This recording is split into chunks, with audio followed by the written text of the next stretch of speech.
అందరికీ నమస్కారాలు. ఈరోజు నేను ముఖ్యంగా కాలభైరవ అష్టమి గురించి చెప్పబోతున్నాను. అది రేపు శుక్రవారం ఏప్రిల్ 10 అనగా 2026 శుక్రవారం రోజు వస్తుంది. ఈరోజు కనుక మీరు మిస్ అయితే కాలభైరవ అష్టమి చేయడం మళ్ళీ డిసెంబర్ వరకు మీకు గడియలు రావు. కాలభైరవ అష్టమి ఎందుకు చేసుకుంటారు? ఎవరికైతే నరదిష్టి దోషమో, బిజినెస్లో ఎక్కువ లాస్ అవుతుందో, ఇంట్లో బాగా నెగిటివిటీ ఉంది, ఏం పని చేసినా అది సక్సెస్ అవ్వట్లేదు, ఎంత హార్డ్ వర్క్ స్ట్రగుల్ చేస్తున్నా అట్ లాస్ట్ బాగా లాస్ అవుతుంది, అలాంటి వాళ్ళు ఈ కాలభైరవ అష్టమి ఖచ్చితంగా చేసుకోవాలి. అన్నెసెసరీ ఎక్కువ ఖర్చులు వద్దు అనుకున్నా చేస్తారు. హెల్త్ ఇష్యూస్ బాగా ఉండి, పిల్లలకు ఆరోగ్య సమస్యలు ఎక్కువ ఉన్నాయి, ఇంట్లో పెద్దవాళ్ళ పరిస్థితులు బాగాలేవు, అలాంటి వాళ్ళు ఈ నరదోషం పోవడానికి కాలభైరవ అష్టమి ఖచ్చితంగా చేయాలండి.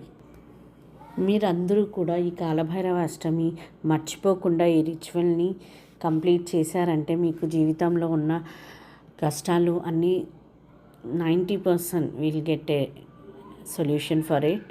అదే కాకుండా మీ ఇంట్లో ఉన్న నెగిటివిటీ, ఆరోగ్య సమస్యలు అన్నిటి నుండి బయటపడవచ్చు. కాలభైరవ అష్టమి రోజు మీరు కుక్కలకి, పేదవాళ్ళకి అన్నదానం చేస్తే చాలా మంచిది. పూర్ పీపుల్కి పెట్టిన ఫలితం బాగా కలుగుతుంది. కానీ బ్లాక్ డాగ్కి చపాతీ పైన నెయ్యి రాసి షుగరు లేదా బెల్లం కలిపి పెడితే మీకున్న నరదోషాలు, కష్టాలు అన్నీ తొలగిపోతాయి.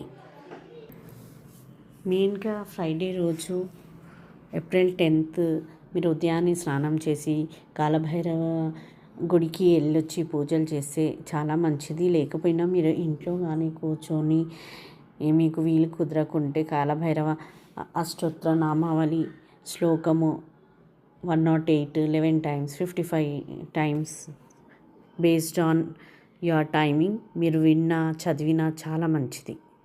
మీ దగ్గరకున్న కాలభైరవ గుడికి వెళ్ళి పూజలు పురస్కారాలు చేయండి. కుదరకపోతే శివాలయం దర్శించాలి. అభిషేకం కూడా చేయించవచ్చు. పాలతో, పెరుగు, పంచామృతంతో శివాలయంలో కూడా జరపవచ్చు. ఒకవేళ కాలభైరవ గుడికి మీరు వెళ్ళకపోతే శివాలయంని దర్శించాలి. అది కూడా మీకు వీలు కాదు, టైమింగ్స్ లేదంటే మీరేం చేయాలి? మీరు ఇంట్లోనే గుడిలో ఒక దీపం పెట్టాలి. అందులో 4 ఒత్తులు వేసి కొంచెం పసుపు, కుంకుమ, అక్షంతులు వేసి దీపాన్ని సాయంత్రం పూట ఇంట్లో కడప ముందు తులసి చెట్టు దగ్గర వెలిగించిన చాలా మంచిది. ఇంట్లో ఉన్న నెగిటివిటీ మొత్తం పోయి ప్రశాంతత కలుగుతుంది.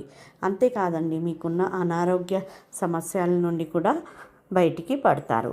ఈ విశేషమైన రోజుని మీరు మర్చిపోకుండా ఈ పనులన్నీ చెయ్యండి.